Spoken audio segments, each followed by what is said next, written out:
Ош облусунун Кара Суу районундагы жол транспорт кырсыгынын кесепетинен 4 адам каза болду. Маалыматка караганда кырсык кече 3-сентябрда Ош Алай Унаа жолунда тактап айтканда Кара Суу районунун Талдык айылында болгон. Анда Honda Accord үлгүсүндөгү унаа менен оор жүк ташуучу унаа кагышкан. Кырсыктын кесепетинен жеңил унаанын айдоочусу жана 3 жүргүнчүсү каза тапты. Алардын баары Алай районунун тургундары болгон. Каза болгондордун арасында окуучу кыз да бар. Алдын ала маалым болгондой, каза болгондордун баары туугандар болушкан. Айдоочу быйыл үйлөнгөнү жаткан. Аталган жол кырсыктан 4 адам каза болгонун Ош облустук жол кыймылынын коопсуздугун камсыздоо бөлүмүнүн басма сөз кызматы тастыктады. Кара Суу районунун Кашкар кыштак айланын Козубаев көчөсүндө жайгашкан турак үйдөн чыккан өрт саат 8:38 толук өчүрүлдү.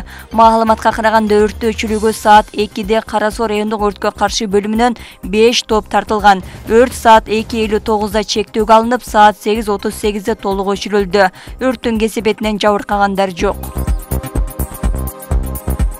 УКМК запастагы аскер кызматкеринин мыйзамсыз иштерин аныктап бөгөт койгонун билдирди. Маалыматта Комитет кылмыш жаза кодексинин 323-беренесинин 1-бөлүмү мамлекеттик чыккынчылык каралган кылмыш жасалды деп кыргызстандык запастагы аскер кызматкери кармалганы айтылат. Жогорку соттун өкүмү менен күнөөлүү деп табылып 8 жылга эркинен ажыратылды деп айтылат маалыматта. Айыпкер жазасын жалпы режимдеги түзөтүү колониясында өтөт. Атайын кызмат кылмыштын чоо жайын ачыктаган эмес. Адахан Мадымаровдун бөгөт чарасы тандалды. 1-май райондук сотунун чечимине ылайык саясатчы 2023-жылдын 24-октябрына чейин УКМКнын тергөө абагында кармалат. Жогорку кеңештин Бүтүн Кыргызстан фракциясынын депутаты Гүлия Кожомкулова Мадымаров мамлекеттик чыккынчылыкка айыпталып жаткандыгын тастыктады. Саясатчы кармалып ийимге жеткирилген, андан ары 1-май райондук сотунда барган. Буга чейин башкы прокуратура Мадымаровду кылмыш жоопкерчилигине тартуу үчүн парламенттен уруксат сураган. Жогорку кеңеш макулдугун берген. 2009-жылы Мадымаров коопсуздук кеңешинин катчысы болуп турганда Кыргызстан Тажик тараптан талаштуу 4 көчөнү 49 жылга ижарага алып жатат делген протоколго кол койгон. Кыргызстан бул документти тааныбайт. УКМКнын Чоңалай райондук бөлүмүнүн жаңы имараты ачылып пайдаланууга берилди. Бул тууралуу Атайын кызматтын маалымат кызматынан билдиришти. Иш-чарага УКМК төрагасы Камчыбек Ташиев, жергиликтүү бийлик өкүлдөрү, Атайын кызматтын жергиликтүү башкармалыгынын өздүк курамы катышты. Камчыбек Ташиев Ош, Жалал Абад жана Талас областарында Атайын кызматтын бардык имараттары толугу менен жаңыланып бүткөнүн билдирип, жакында Ысык көл, Нарын, Баткен жана Чүй областарындагы курулуш иштери аягына чыгарын кошумчалады. Жаңы имаратта заманбап шарттар толугу менен камсыздалган. Имаратты курууда мамлекеттик казнадан каражат коротулган эмес.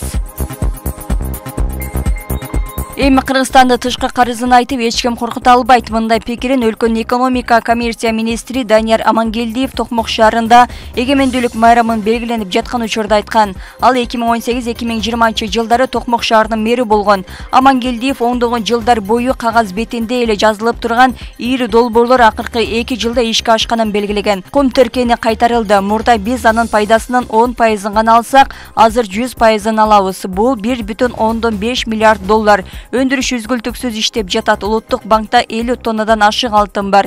Эми бизди эч ким тышкы карыз менен коркута албайт деген ал. Министр өлкөнүн экономикасы калыптана баштады деп эсептейт. Ал буга маянанын жогорулашы, инвестиция агымынын көбөйүшү, жумушсуздуктун азайышы жана ишкерлик тармагынын өнүгүүсү далил экендигин билдирди. Айта кетсек, ушул жылдын март айынан карата республиканын мамлекеттик карызы 5,6 миллиард долларды түзгөн. Анын ичинде 4,5 миллиарды тышкы карыз. Бийлик өлкөнүн тышкы карызы мөөнөтүнөн мурда жаап салуу мүмкүнчүлүгү бар экендигин билдирген. Бирок мындайда кошумча пайыздар менен төлөөдө туура келгендиктен мамлекетке пайдасыз болуп каларын, андыктан белгиленген мөөнөттө төлөө туура экендигин түшүндүргөн. Бүгүн 4-сентябрда Туркиянын башкы омбудсмени Кыргызстанга расмий сапары менен келди. Маалыматка караганда алдыда акыйкатчы Жамиля Жаманбаева менен Туркиянын башкы омбудсмени Шереф Малкоч адам укуктарын коргоо жаатында кызматташтык жөнүндө меморандумга кол коюшат. Документ Туркиядагы Кыргызстандын, ошондой эле Кыргызстандагы Туркиянын жарандарынын укуктарын коргоо боюнча биргелешкен иш-аракеттерди камтыйт.